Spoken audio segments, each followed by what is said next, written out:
very easy, short commute, affordable, not having to pay for housing, not being far away, not just from family and friends, but also very nice being close to New York City. As has been mentioned, it's a great asset, certainly. In helping found History Club with Bella, we've taken some trips to museums down there as well, so it's been a wonderful asset for us, certainly for our extracurriculars. Stanford really has been an amazing experience for me. I came in knowing that I want to study history and thinking that I would come up to stores after my first 2 years, but I ended up getting so involved in the campus, in student government, where I'm currently the secretary, getting involved in various clubs, and also finding work on campus, as well as developing a real close-knit community of friends on campus. I found that I didn't really want to go, and I had even submitted the application, decided to stay in Stanford to finish out my last 2 years. And so I think, without a doubt, one of the most important things about Stanford is the sense of community. We started out, certainly when I was there, as more of a small campus. It is, as we mentioned before, growing amazingly. And so occasionally over the summer I was able to see and also kind of help facilitate some of the new students coming in. But I think, again, the strength of Stanford is its community.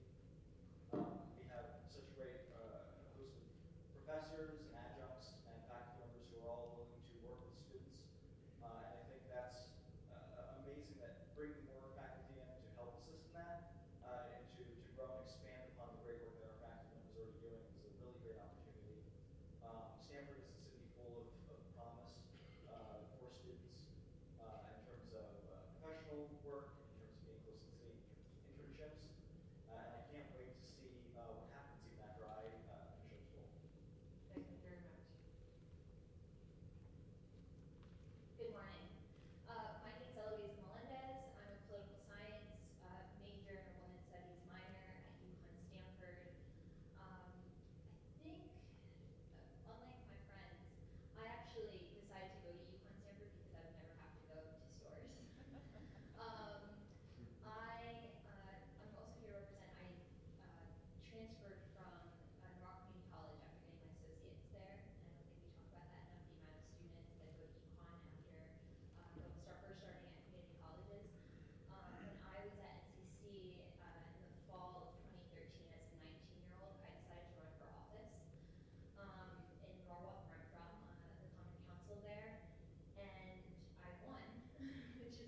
Adjourn, please.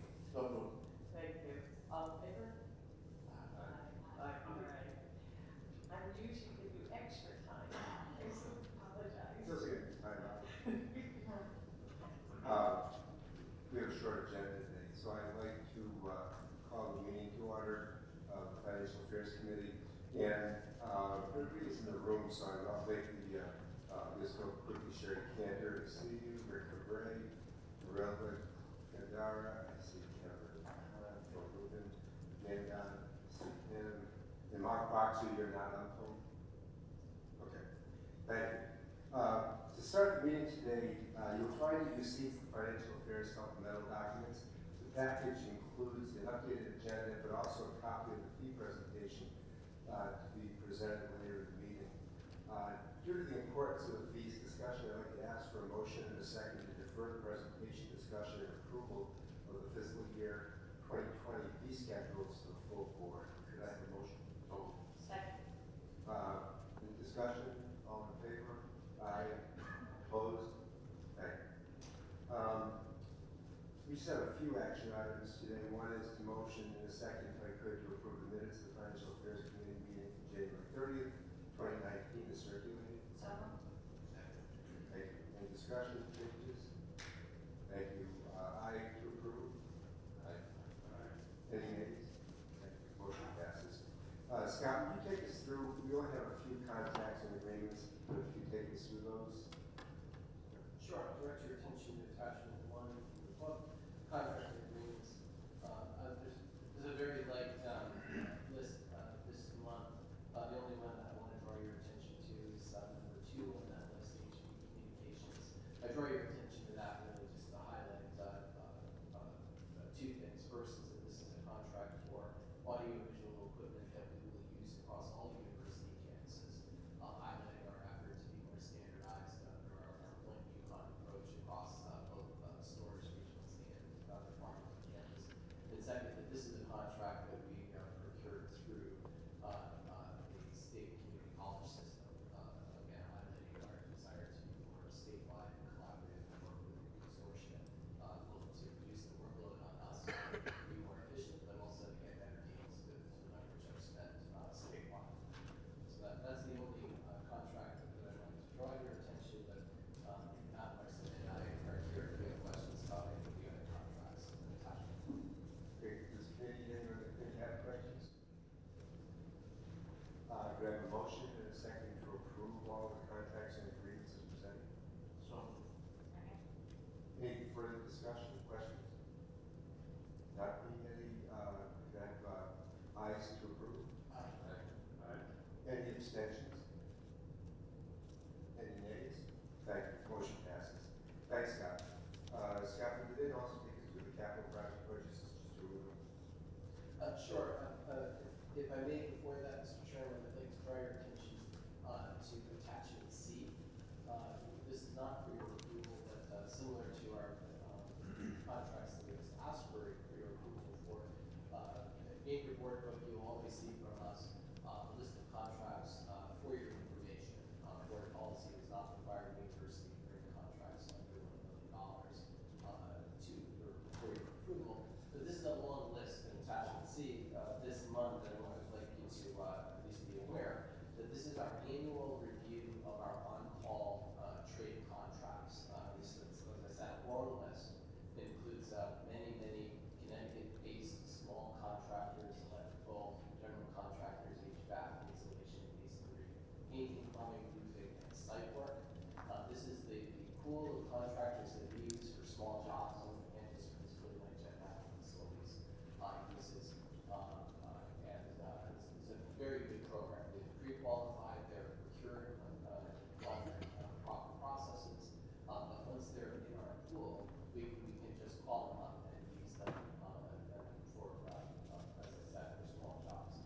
These are mostly, I think they may be all Connecticut contractors, a great many small minority-owned businesses, and as I said, it's where a good deal of our facilities being spent occurs. I'd like to draw your attention to that because we're actually very proud of this program.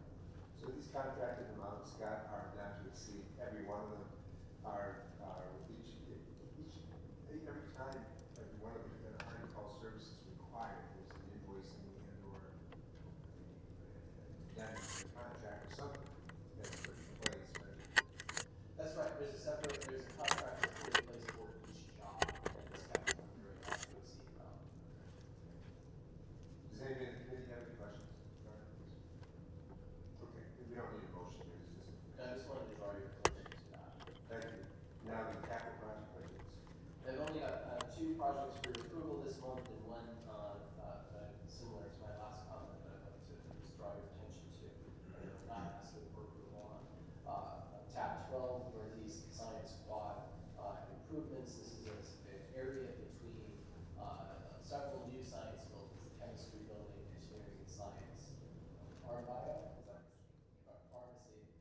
if you're familiar with that part of campus, we've, through new construction, we've actually created a new quad.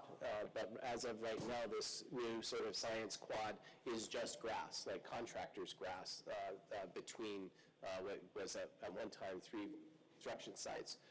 This program, $2 million budget, is to actually properly landscape that area, create walkways, and address some parking issues immediately adjacent to that space.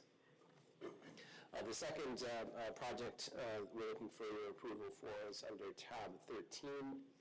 And on this one, we are looking for a waiver of the 3-stage budget approval process. This is a large but simple project to repave and put new lighting in our W&T parking lots. It's, as I said, it's simple in that it's a simple repaving, but it's big. I think the lot is over 1,000 spaces, which is why it costs more than $2 million to do.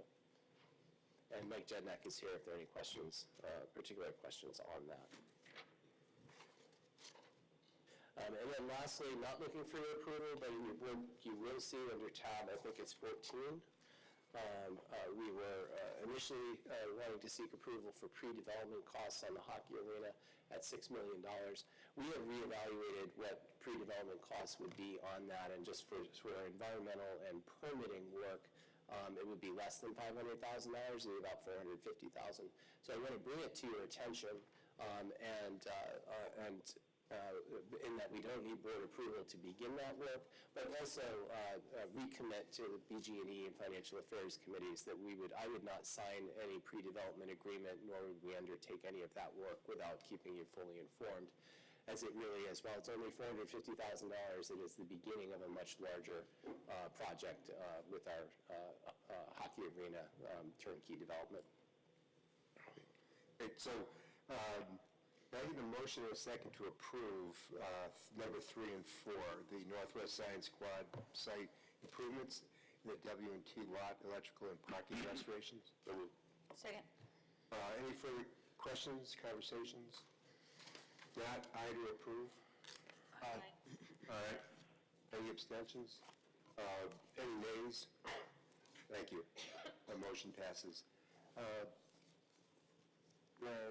Informational items in your packet 5, 6, 7, and 8, and there will not be a need for an executive session, and so I'd like to have a motion and a second to adjourn. So moved. Second. All in favor? Aye. Aye. Thank you. Mr. Chairman, the Financial Affairs Committee concludes its business. Oh, well, you got 2 minutes. Thank you, Andy. Let's call a meeting of the Board of Trustees to order and ask Susan Watts to take a roll call of trustees present and on the phone. Chairman Kruger. Here. Andy Bissett. Here. Art Boxer. Charles Bonnell. Here. Sherry Cantor. Here. Richard Carberry. Here. Sanford Cloud. Here. Melody Curry. Mayor Dennis Levine. Merle Gandara. Here. Janine Gowan. Here. David Lehman. Here. Paul Mounds. Dennis Naden. Here. Evan O'Connor. Here. Thomas Ritter. Here. Philip Rubin. Here. Sam Sorowitz. Here. Norman Tumlo. Here. Diana Wenzel. Mr. Chairman, you have a quorum. Thank you. Are there individuals here who want to publicly participate? Seeing none, we'll move on. Just an item to mention before we begin. As you know, a few weeks ago, the board voted to name Tom Katsileas as our 16th president. He is going to start on August 1. Susan's contract was scheduled to terminate on June 30th. And Susan has graciously agreed to stay on for the extra month to bridge us between what would have been the end of her term and the beginning of Tom's term. So Susan, thank you. Thank you for that, and thank you for the assistance you're giving Tom in his transition. Over the next few months, President-designate Katsileas plans to come to Connecticut on several occasions for a series of meetings that will prepare him for his arrival. The minutes of the meetings of January 30 and February 5th, I'd like a motion and a second to approve. Moved. Second. All in favor? Aye. Aye. Opposed? Hearing none, the minutes are approved. Consent agenda items, I would like a motion and a second to approve all of the consent agenda items. But I want to ask if anybody needs to abstain. I'd like to see on number 1, please. Thank you, Tom. Anybody else? I also want to ask if anyone wishes for an item to be removed.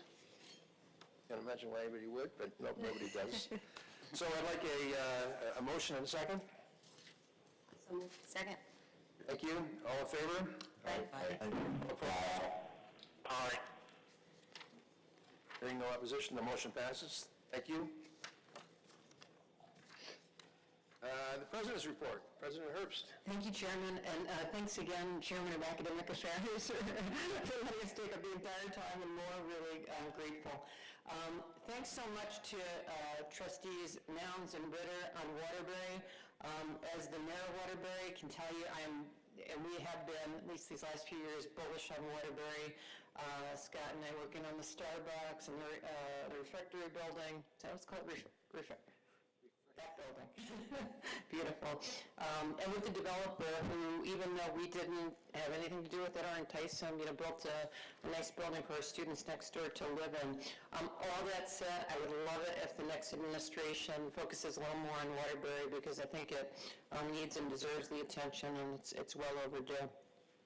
So busy part of the semester, working on the usual things: budget hearings with deans, faculty recruitment, event planning, spring commencement, gearing up for a couple of months of legislative work, lots of appointments at the Capitol, and talking about other budget and other legislation, working on OPM, working with OPM, working with the Board of Regents, trying to meet the new commissioners, other normal business related to personnel, legal, tenure, promotion, the like.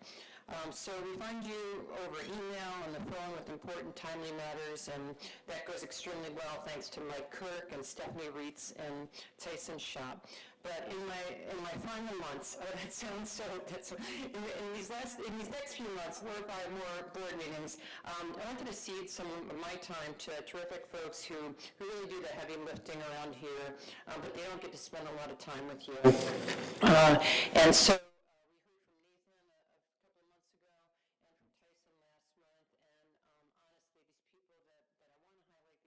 Months are people that I love, I respect. They're the folks who make this a better university every single day. So 3 particularly awesome, creative, extraordinary people are, and they're here, so come on up, our Dean of Students, Ellie Doherty, Suzanne Arenado, she's the Executive Director of Student Health, and Betsy Krakow, who's Director of Counseling and Mental Health. And so I asked them to come today to speak about student mental health at UConn. To my mind, and I talk about this a lot in public and at alumni events and wherever I can, mental health of our students is by far the #1 challenge in higher education today. We have put our all into it as best we can given our resources on behalf of students, parents, and this entire state. So thank you ladies for coming, and Ellie, I'll let you take it away. Thank you. And thank you for all of your support, President Herbst, over the years. It's meant a great deal to our work on a very important topic, and I want to acknowledge the success of the Stanford students and the stories they told. With that also comes with the high-achieving student body that we have at UConn. There are pressures that come with that, and so today I thought I'd take some time to talk about the national forecast of what it's like to be a college student today and what our students are facing, and I'm thrilled we have student trustees in the room as well who will weigh in. I'm going to talk very specifically to UConn too. We have data about our population and the challenges our students face. That data guides us in priority setting and in goal setting for our own work and for the institution as a partner to ensure that we have a healthy, supported student body. We talk about this in a lot of ways, but we're talking about a community of care at UConn that includes every single individual on this campus. So I will certainly talk about the depth of individual work that we do with students, but realize that our outlook is 32,000. And in giving students the skills and the resources they need to be successful, to drive their ambition as far as they want to drive it into local elections and beyond, but also we give them the skills to be successful as individuals. So I want to show you, not that, I want to show you what we're looking at nationally, and this is about a 10-year snapshot of what our directors of college counseling are reporting nationally that they're seeing among their student bodies. And there are 3 trends that they call out. So one, the blue color is depression among the student body. You'll see there's been some variance there, but holding fairly constant if you're looking at the range from when we started reporting the data in 2007 in this snapshot. But I call your attention also to anxiety. We see this going up increasingly. We see it at UConn and we see it nationally, and that's something we really want to pay close attention to. But then I'd also call out green and relationship development. And college in many ways is the same as what we may recall it being ourselves. You know, learning how to engage interpersonally during a time of significant emotional development for our students continues to be a very prevalent trend among our students nationally, and something that we work with our populations on. Now, very specifically at UConn, and I want to frame this data for you, this is coming to us directly from our students. So this is not clinical data. This is not data on how we're treating or diagnosing students. This is what our students are telling us. And the question was, in effect, over the last 30 days, you know, have you felt the following things? And our students responded. Now, I would ask you, what do you think is my greatest point of concern on this chart as a dean of students charged with the safety and well-being of the student body? Suicide.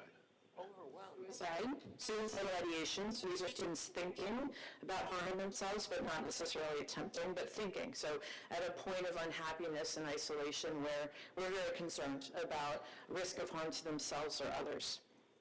I would actually say that's not it. It's loneliness. It is 40% of our students feeling at some point on campus that they are unconnected, unsupported, and disengaged. That, to me, makes me worry about greater things down the road. But that is the population I really want to engage, I want to empower, I want to give resources to, and I want to sway in their feelings about their capacity to be successful and welcomed on the UConn campus. So I mention that because that is our pivot point in care. I'll show you in a moment the work that we're doing in counseling and mental health, which is very direct engagement with students.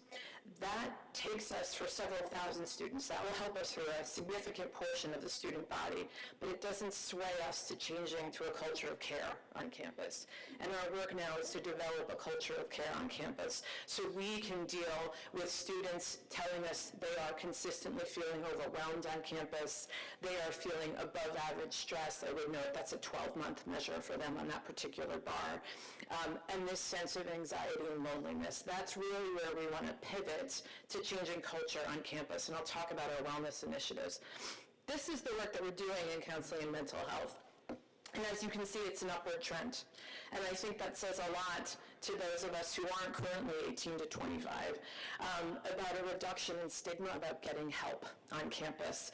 You know, Betsy's area is serving 10% of the UConn Stores population. That is an incredibly significant number for us, and we're happy that we're engaging students. That encounter number is so high, over 20,000, because not only are we working with students in the clinical setting, we are using the asset of a very robust counseling and mental health staff to engage and educate others across the campus. So when we are using those staff to use their skill as psychologists and psychiatrists and therapists and case managers, we're using that so we can broadly educate and engage the community. We can consult with faculty who have points of concern for a student, but we are doing more than the individual appointment.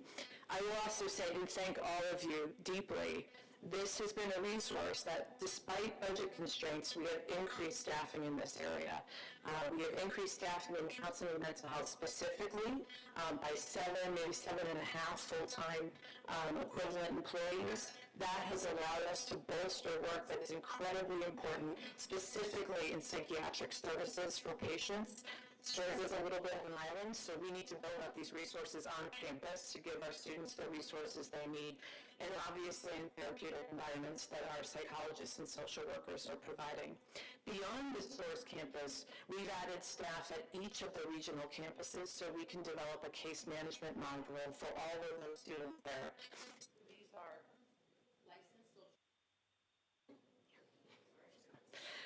These are licensed social workers who are working with students to do triage, risk mitigation, referral into the broader community. We do have a wealth of resources in more urban populations where we can develop referral networks with providers, and also wellness education and engagement with our student bodies.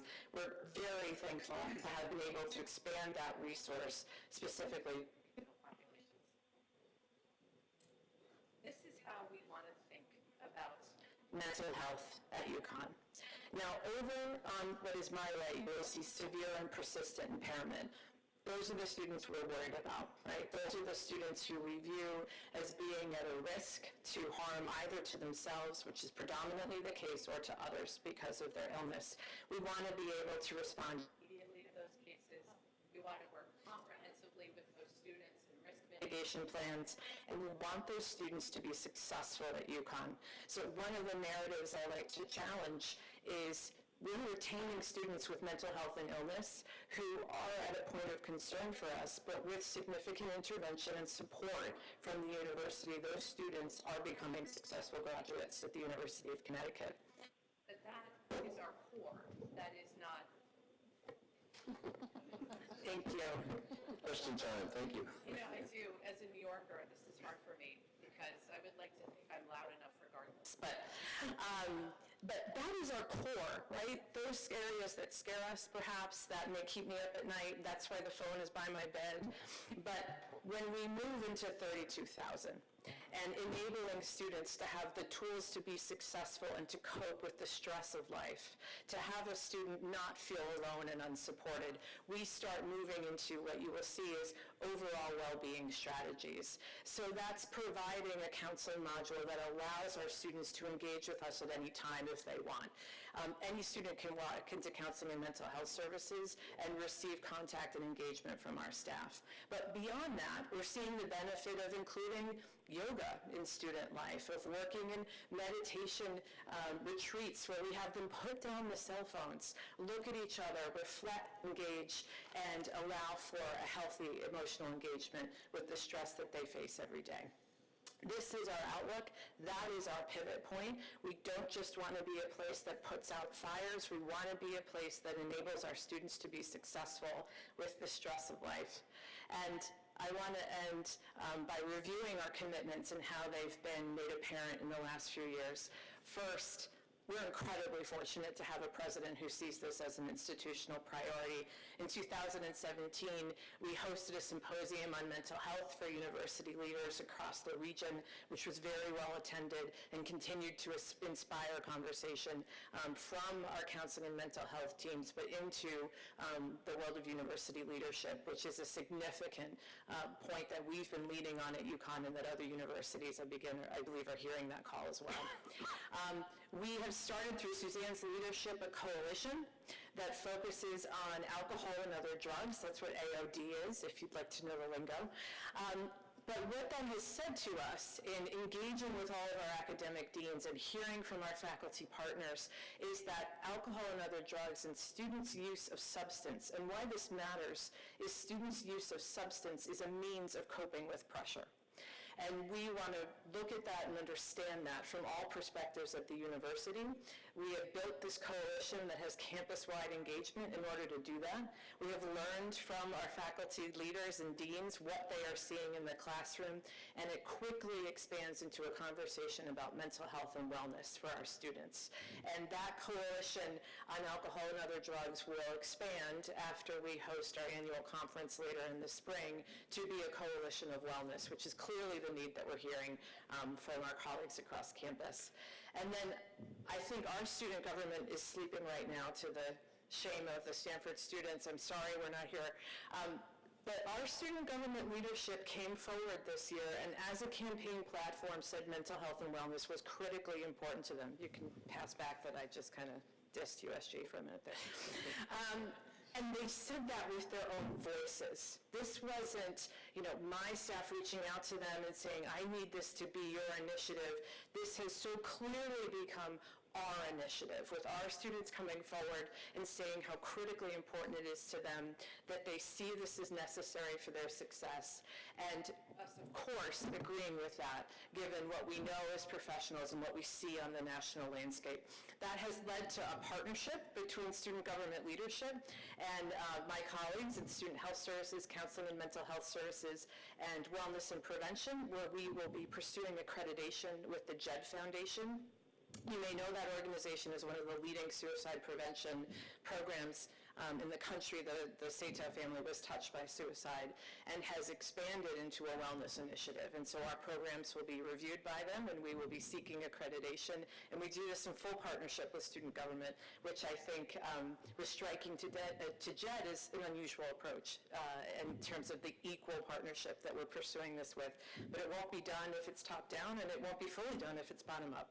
So we're doing this together. And then I mentioned the transformation of the coalition and our commitment to student wellness as being more than the 3,000 that we serve in counseling and mental health, and instead reflect the 32,000 who are our student body at UConn. And I just close with this image. This is a favorite program of all of ours. This is a yoga retreat that we do on Horse Barn Hill at sunset. We used to do it at sunrise. That was a little early.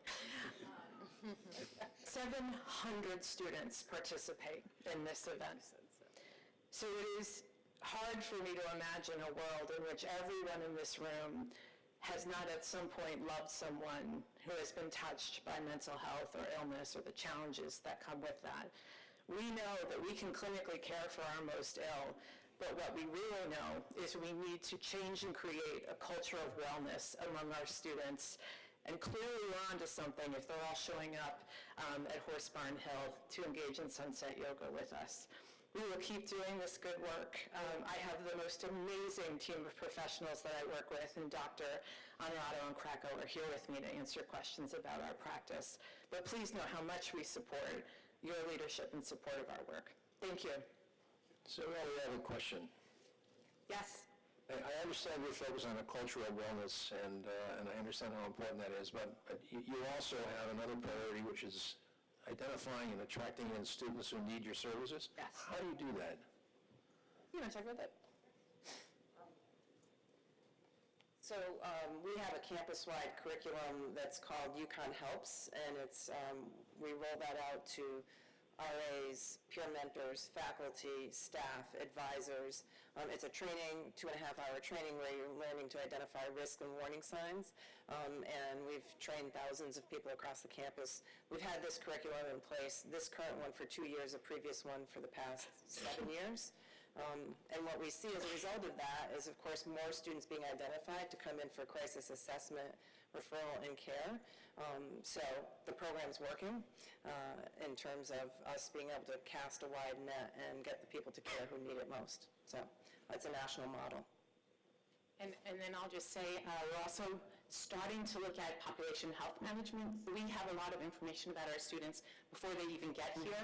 So we're trying to get a sense of how is that changing, what are those subpopulations, and is there anything that we can do in a protective way that can get to them and just seamlessly allow for the transition to happen in a way where we support them and teach them how to kind of move forward. So there's a lot of information that we collect. This is what's happening in healthcare nationally. And so we're really moving towards trying to figure out what are those valuables that we have information on that we can get to even before the crisis. So that whole continuum.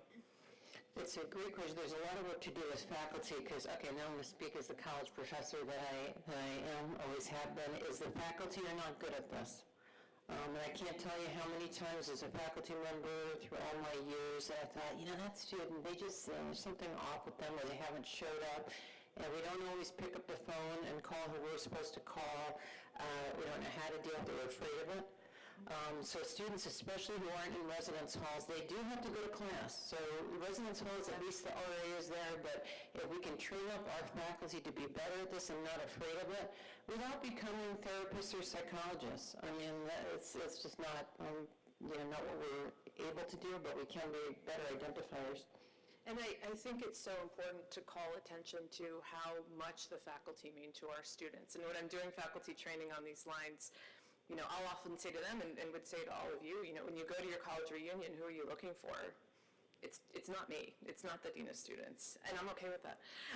It is that faculty member in your life who touched you and you felt a good relationship with them. They mentored and enabled you to think more broadly about a specific area. But we can't assume that, our physics professors know how to engage with a student in a way that isn't just a quick crisis assessment. And so that's been an area, yesterday I had a meeting with a number of faculty about a student we care deeply about and want to support their success.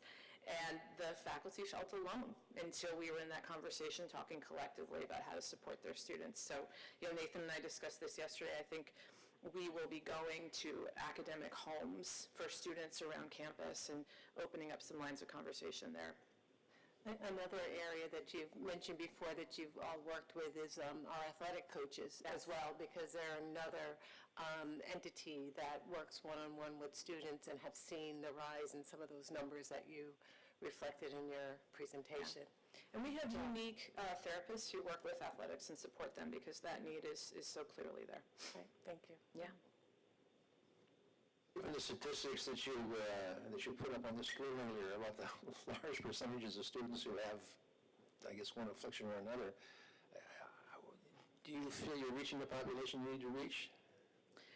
I think by transitioning to, one of the reasons why I thought it was so important to bring Suzanne on board here, she's in her second year now, or third, is the public health approach, that we transition or broaden our engagement that way. And so that means training 300 RAs to make sure they're aware. That means me reaching out to the faculty and working on how we can support and identify students who may be at risk. The coalition work that we've been doing for the last, that is how we are pivoting to a broader perspective so we can hit that 73% feeling overwhelmed. I have a quick question. We extend this program, and this is tremendous work. Do we extend this to graduate students? Because I assume that the population just doesn't stop with undergraduates. And then do we extend this to our faculty? I mean, because if it's 1 in 10, no, Steve? it's like... I don't mean that. Okay, back to the graduate students. Do we extend this to the graduate students? This is, I was like, retirement's looking good right now. This is right now, our specialty is students. And so I speak with the confidence of knowing student emotional development, some proficiency in the neuroscience and understanding what we're working with specifically with students. So that knowledge and that confidence doesn't exist for us in the faculty realm. The need could very well be there. And I know Scott has mentioned and others about how do we support faculty wellness, and that's on his mind. But the commitment is to students. But with students, so you guys spent a lot of time, we did over these years, trying to figure out how to build that beautiful rec center. Yeah. It was going to open this summer, closely connected to what these ladies work on every day. So you're seeing the cheap version of physical wellness here at the yoga on Horsebarn Hill. But one of the main reason, at least that I wanted us to build this rec center was because body and mind are connected so closely. So that's something to look forward to. And that is very much in the architecture and design of the center. Do you observe that mental health problems are more acute in certain segments of the undergraduate population than others? Meaning certain majors, engineering, pre-med. I would think student athletes, it's enough pressure being a college student, and then you're being brought in to also perform at an extraordinarily high level, balanced studies and all that other. I'm just curious if you're seeing it sort of more acutely a problem in some segments of the UConn student body than in others. I'll offer my thoughts on that is a combination of research and observation because they don't always align. And then I'd welcome Dr. Krako's thoughts as well. I think so the observation is I am very careful to challenge assumptions about specific academic disciplines or behaviors that may put students more at risk because I find more often than not it's not true. I do know as a core principle, regardless of how stressed that student member may be because of academic expectation or extracurricular involvement, there's no such thing as two equal students, but if I had one who was disconnected, meaning They're in their room studying all the time, they're going to the library, no friends, no involvement, and the same academic profile, but deeply connected. So has a good friendship circle, is sleeping, is eating, is exercising. I have a lot more confidence in the second student and that they will be successful. Those, to me, are my driving factors, and when I'm engaging students and worrying about students, I'm looking for points of connection. I would say secondary to that is, are you in a very rigorous extracurricular environment? We've certainly found a need to support athletics more, and there's a reason for that. Are you in particular academic programs that I know are stressful on students? Those things are all true, but to me the driving interest is how connected is that student, and are they taking care of themselves? So it's not I've shared this with President Herbst, it's not an uncommon question when a student's in my office, did you eat, did you sleep? I don't often get a good answer to those questions because stress is driving how they feel that day. But I don't know, Betsy, if you want to add more. One thing that's true about who seeks counseling mental health is most often the students who are willing to come and seek it. And so it really is across the board with majors, and we do serve quite a number of graduate students. The issues that they bring are a little bit different than where the undergrads are. The issues that athletes bring are a little different than a non-athlete, and so that's why we have folks that specialize in those various areas, and we have specific groups for graduate students. But we're not seeing a clear pattern across this department. That's where we're getting all our folks from. And I will say that we are trying to look at that much more specifically. We have data on people, as Betsy said, who come to services, but that's a biased data set. And then we get student responses that we could add questions that connect to majors and things like that. So we do look at other demographics like race and sex and class and things like that. But we've been meeting with the academic deans to just get a sense from their perspective, anecdotally with a lot of information, what are they seeing, and is there anything in common and best practice that we could share across the different disciplines, or do we really need to look at some of them uniquely? But it really, it's where we're trying to get to, really. Can I just say, I want to thank President Herbst for her incredible support and enlightening all of us. We at Student Affairs have the honor of hearing the great work that Ellie and Dr. Ornato and Dr. Krakow are doing, and the data that they have. They are national leaders and actually are collecting and sharing with other schools that are looking to do the same thing. That wellness coalition, that wellness student, and being ahead of it is critical to the success of all of our students. So I just want to say again, thank you for your tremendous work, and thank you for the investment and the recognition that the President has shown in her leadership. So I've got a quick note and a question. So really fantastic work. I'm a huge fan. I know the rest of the student government is too. To the end of, I know there were questions raised about stigma. That's kind of next on student government's to-do list. We're thinking about how to reduce stigma when it comes to mental health and getting help. And hopefully we'll see some market improvements in that in the future. I've got some questions about mental health and well-being and how we're implementing strategies to or better that at regional campuses. What is our kind of service offering, if you will, and how are we working to improve that at our regional campuses? So the model that we follow at the regionals is a case management system that we've implemented in the last 2 years. That means there is an individual full-time social worker on all of the campuses, right? Social work, yeah.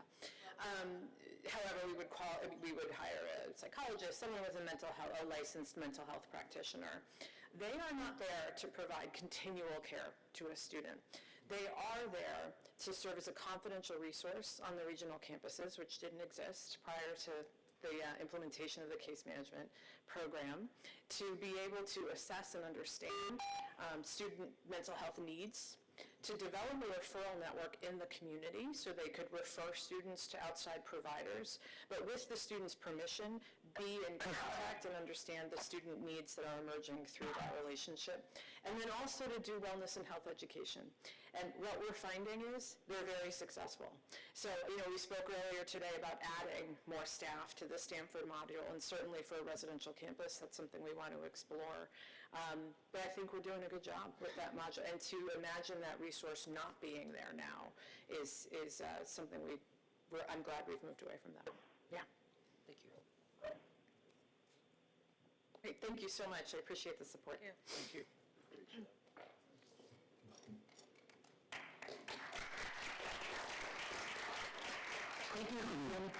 I'm good. Okay, thank you, Susan, and thank the three of you. This was very informative and very important work. So thanks for all that you do. Andrea, did you have anything going on today at your committee? Just a little bit, but we've already voted on it with the consent agenda and some of the action items, and all of the action items actually. And then Dr. Sally Reese, along with Susan Herbst, gave us an updated presentation on the potential plans for Stanford and bringing into the conversation some of our other regional campuses as well. That concludes my report. You, Andrea. Andy, Financial Affairs? Yes, the Financial Affairs Committee met this morning, and we deferred one item, Mr. Chair, that I'd like to bring to the entire board.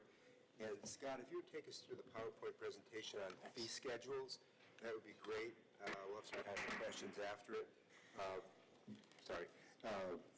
And then I'll ask for a motion in a second to approve. But Scott, will you take us through the fee schedule? Sure. Making sure this works. And that replace should be a PowerPoint presentation titled FY20 Fee Schedule. I'm going to ask help from the folks who know how to do this to get it up on the screen. Oh, there it is. Each year in the spring, we offer for your approval a proposed fees schedule for the following academic year. This would be for the fall of 19 through spring of 20.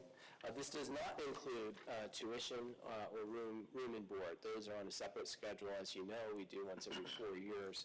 We're currently in year 3 of the 4-year schedule. We've had a very good record over the last several years. In 5 years. We did add a transit fee last year, which was very successful. It was a relatively modest fee, but expanded our transit network statewide through the UPass program.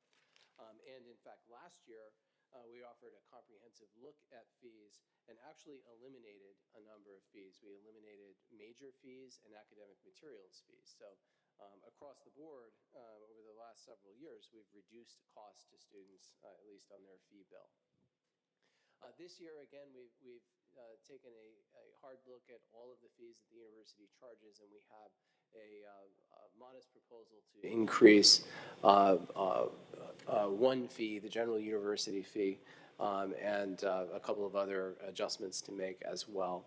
The general university fee is the university's single consolidated fee that supports all student activities on campus. It includes the Career Center, off-campus life, including fraternity and sorority life, athletics, the Jorgensen, the marching band, the One Card, which is our student ID card, and student union, and student rec and athletics.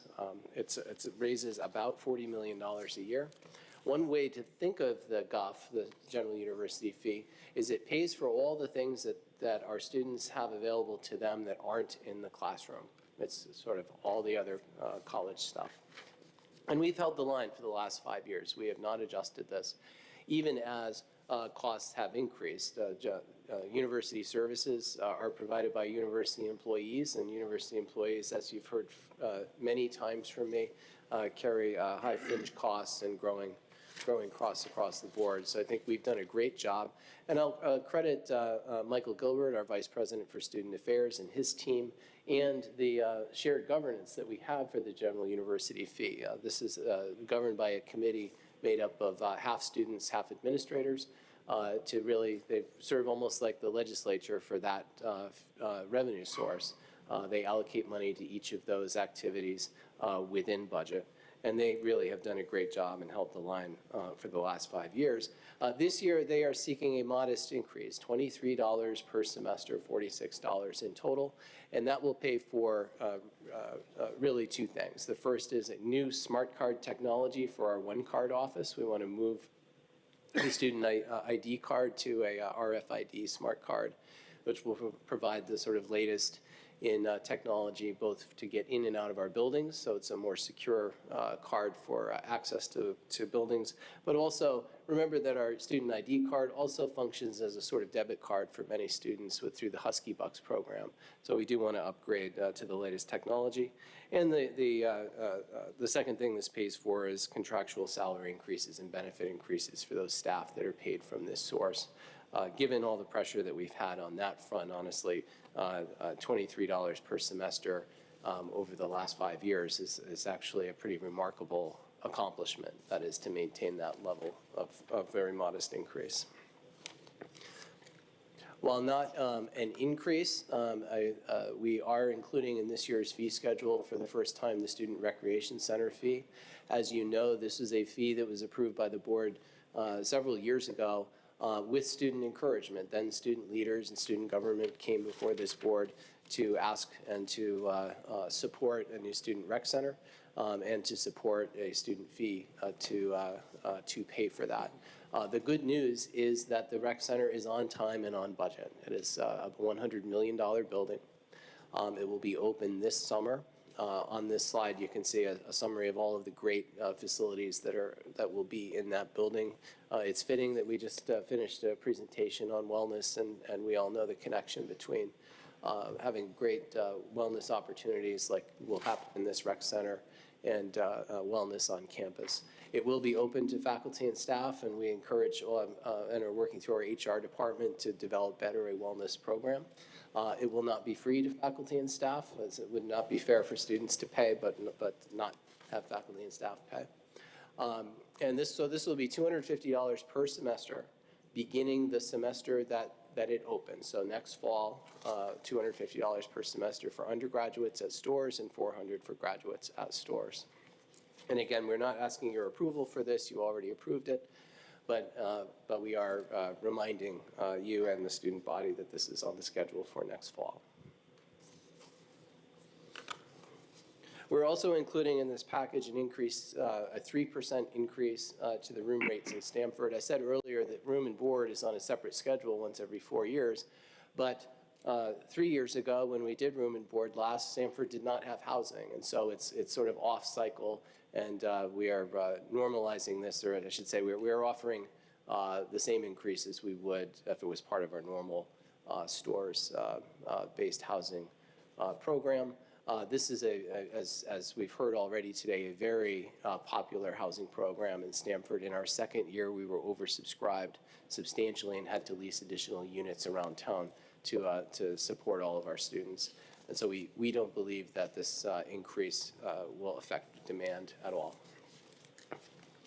And then lastly are what we call academic program fees. There are a number of programs that the university offers, principally professional certificates, master's programs, what we call entrepreneurial programs. These are programs that are 100% self-supporting. And that we encourage academic departments to offer evenings, nights, weekends. The sort of classic example would be an executive MBA program. These are priced at market. That is, when the business school prices its executive MBA program, it looks at other executive MBA programs. They are not subsidized at all by the university, by tuition from undergraduates, or by state support. In fact, they tend to be revenue positive to the university. And so this year, these are the programs that have proposed an increase, and the administration supports them for your review. Bottom line is that for undergraduates at stores next year, we would be looking at a total cost increase or mandatory fee increase of $500 for the rec center, again, approved a long time ago, and $46 for the general university fee. And that is our proposal for this year. And Scott, the $46, if I did my math right, on 1,334, it's like a 3.5% increase over 5 years. Right. That's right. We froze that fee 5 years ago, and we've been able to maintain our programs throughout the last 5 years. Again, within the broader context, well aware that we've raised tuition and room and board during that time. And so We've sought to reduce fees when we can, either hold the line or reduce them. And last year, there was an actual decrease in fees as we eliminated program fees and eliminated academic materials fees. Does that fee go to, I probably should know this answer, to the medical school, and to graduate students? Does everybody pay that fee? There's a substantially lower fee for graduate students. I don't believe the same fee is at medical school and dental school. I'm looking towards our bursars in the room. I don't think it is. No, This okay, is, good. And the fee proposal that you see before you is the STORS number. We do charge a general university fee for regional students, but I believe I think it's $114 a year. It's quite a lot lower. And when you think of the activities that the GUF supports, like, recreation and marching band and that sort of things, those tend to be STORS-based programs. Okay. Thank you very much. You're welcome. Could I have a motion and a second for the proposed fiscal year 2020 fee schedule changes? If you don't mind, I've got a couple questions. Yeah, we're going to add, we're going to open it up after the motion and second. So moved? Second. Great. Before we have discussion, does anybody wish to abstain from the fee vote? Okay. Okay, any discussion, questions? Yeah, so rough estimate, it seems like over the course of the fee, about $300 million will be generated in total, and that's at around $10 million a year. Where does that money go? How much of it is payment on debt? How much of it is operations? What are we paying for exactly? This is for the recreation center fee? Yes. The rec center, the university borrowed $100 million to build the rec center. The debt service on that is about $6 million a year.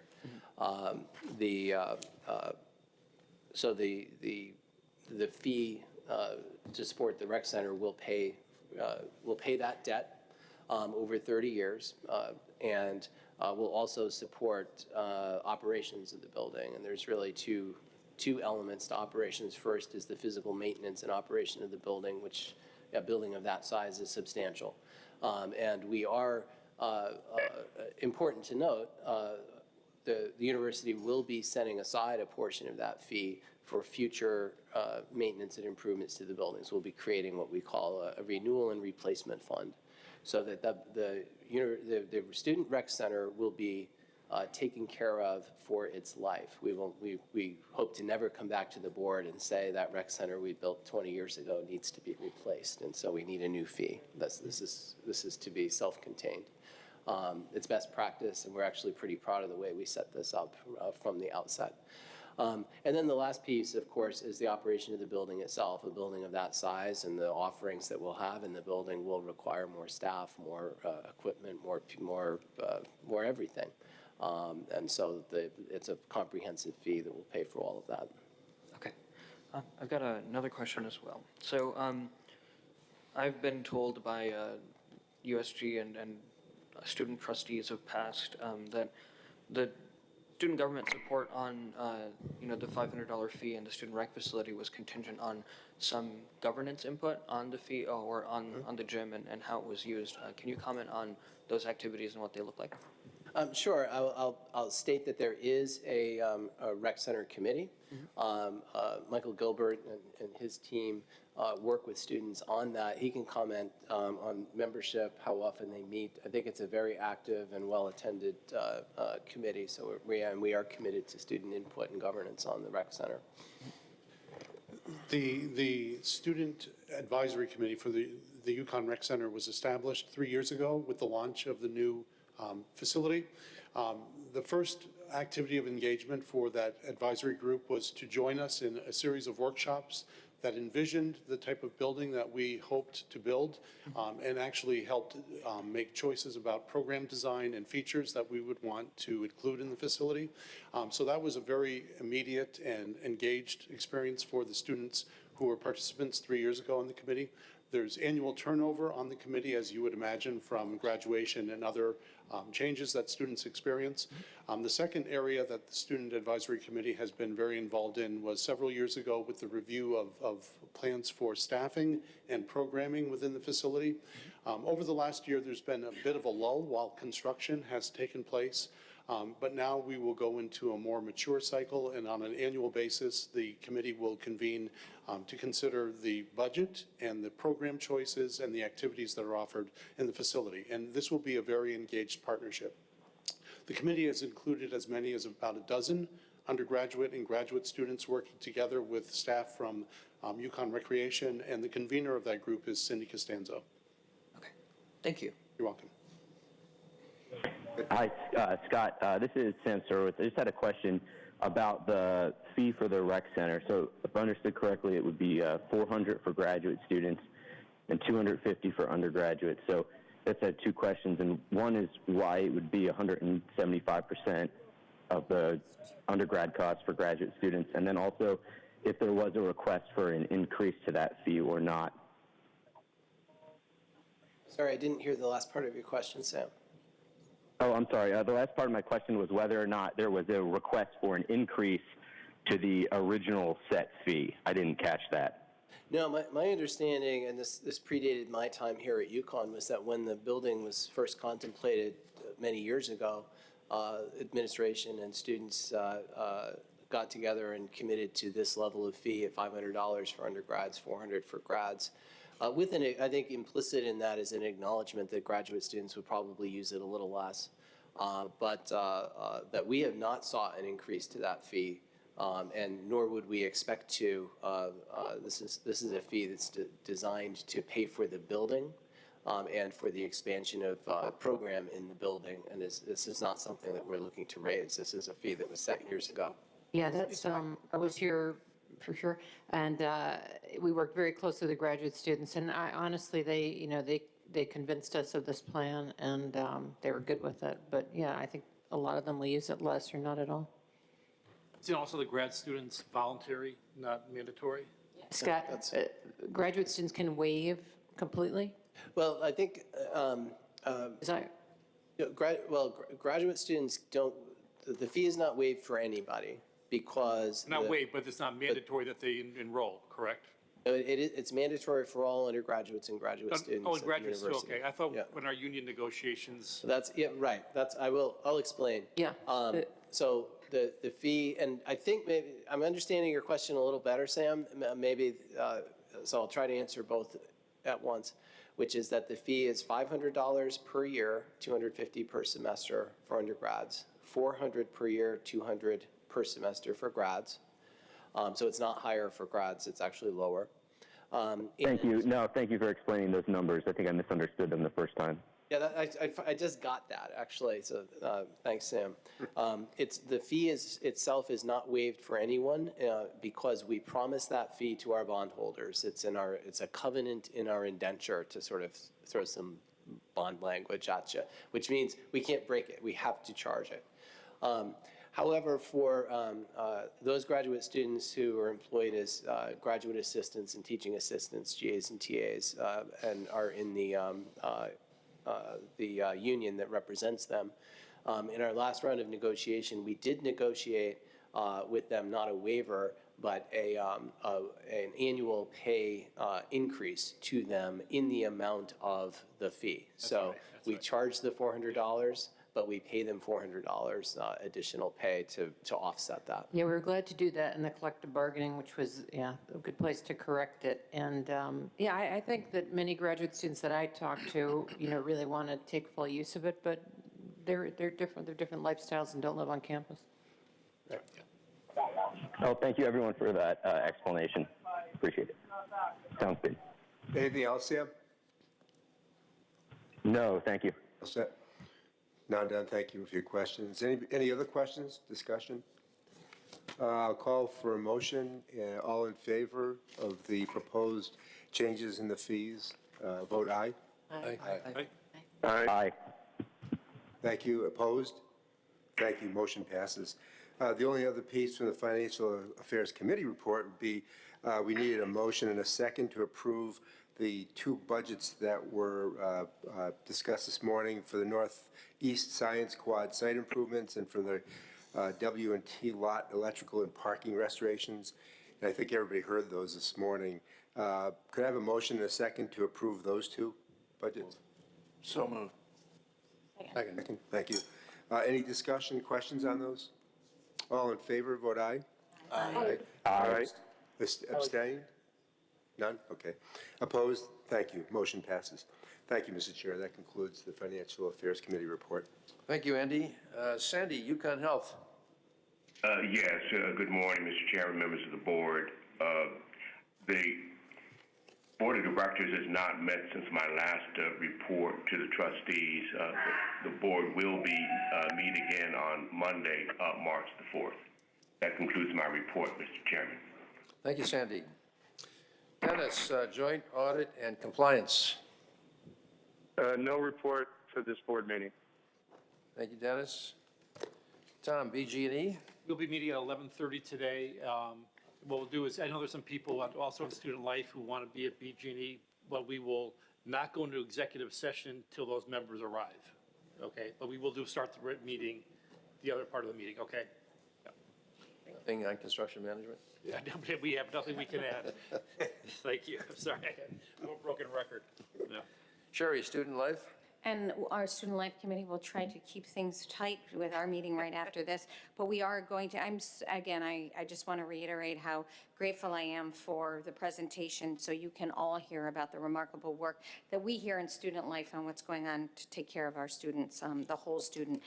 We will be talking about poverty among students as well as Title IX in our committee meeting. Thank you. Thank you, Sherry. Marilda, Institutional Advancement. Thank you, Mr. Chairman. I would just refer members to attachment 15, which is the foundation report. It's pretty self-explanatory, and we'll just report that the search for the foundation president continues. We'll have a second round of interviews shortly, in a week or two. And you're well into that search at this point? Yes. Rick, Second round. Committee on Compensation. I'm sorry, what did you say? Second round. Second round. Said she's very happy being on that committee. She's looking forward to it. These searches are a lot of fun, aren't they? I am always happy to be on any committee. Sally, she'll get us somebody, yeah.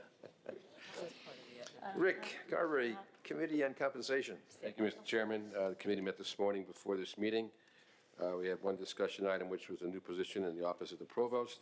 We had a presentation by President Herbst on that. And we had one action item, and that is under attachment 16. It's a 30-day contract extension for President Herbst. I want to echo the chairman's thoughts, thanking Susan very much for extending for 1 month. We appreciate that. So I would like to make a motion that the Board of Trustees extend the contract to Susan Herbst as president of the University of Connecticut until July 31st, 2019. So moved. So moved. Second? Second. All in favor? Aye. Aye. Passes. Thank you, Susan. That concludes my report. Thank you, and I reiterate, thank you, Susan. There will be no executive session, so I would entertain a motion to adjourn. And I also want to announce that the next regular meeting of the board will be on Wednesday, March 27. So could I have a motion and a second to adjourn? I'll move. Second. All in favor? Aye. All opposed? Aye. Hearing none, meeting's adjourned, and thank you. No, we will, you know. Where are you guys meeting? For sure. Hey, Dennis, we're going to move into another little room, and I will call you back on your cell phone, on that phone. I will come over too, and I'm excited. I didn't think I would make myself like this an hour away, and I will. Like coffee with you or something. Okay, I'll reach out to you. Sir, are you near Park